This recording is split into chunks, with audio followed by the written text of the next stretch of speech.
Alright, this is just a kind of a quick update on I guess my version of the Sandman costume, as well as a couple of the props that were used.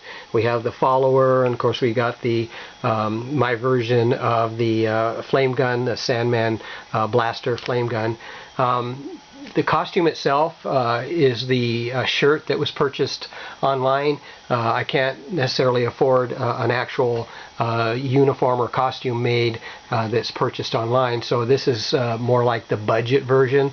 It has, of course, the shirt portion here, or the undershirt with the over kind of a vest, kind of a pullover.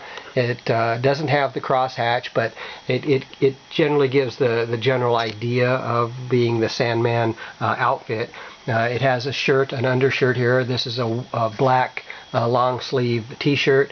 Of course, we've got the overshirt. Currently I'm working on the belt. I'm going to be making the piping on the belt. There are 3 rows of piping that use like fabric, maybe silk, that is sewn around 3/8 inch surgical tubing. That's what makes the 3 seam ridges. Again, that will be sewn around surgical tubing to make that piping. It'll be about a 2-inch gap between each one. There will be 3 rows. This here is my Sandman Blaster. It's this one here is the LED version.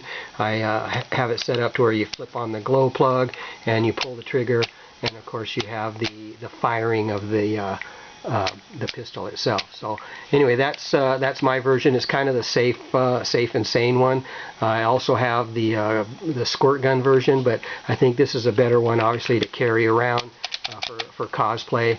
Of course, I can actually put a rubber band on it and shoot rubber bands as well. So it's kind of the fun version of the blaster.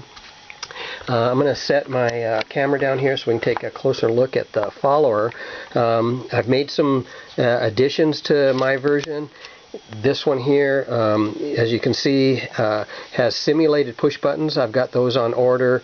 They will be used to light the scanning dome on the top, and of course this button will be used to light the screen to check the identification of the runner, as well as the simulated speaker screen set up there. One thing that's different about this one is I've added this little push button switch. This is remote for now until I get the buttons here in the front. I'm going to actually be making these actual push buttons. You can either rock it left or right, either hold it in the left hand or in the right hand, depending on what's more comfortable. But the idea is that when each one of these buttons are pushed, it will ignite the added electronics that I put here. And let me go ahead and take this off. This here is stuck on there magnetically, and that way I can take it off, stick it in my belt or whatever, so it's not lost. But as you can see on the top, there's some changes here. But yeah, there's a couple of magnets that actually hold that pretty firmly in place. You can kind of hear it snap into place. It sort of centers itself okay. But that would be the face of it, the scanning portion of the follower when you're looking for the runner. But if for some reason that your weapon, your main weapon, becomes incapacitated, or something's happened to that where it is no longer can be used, and you're still being pursued or attacked, say either by the cubs or maybe a runner wants to really take matters into his own hand, you can pop this off real quick, and when you press the little white button, of course you have this right there as maybe a deterrent that will maybe make them back off. If not, of course, it is a stun feature.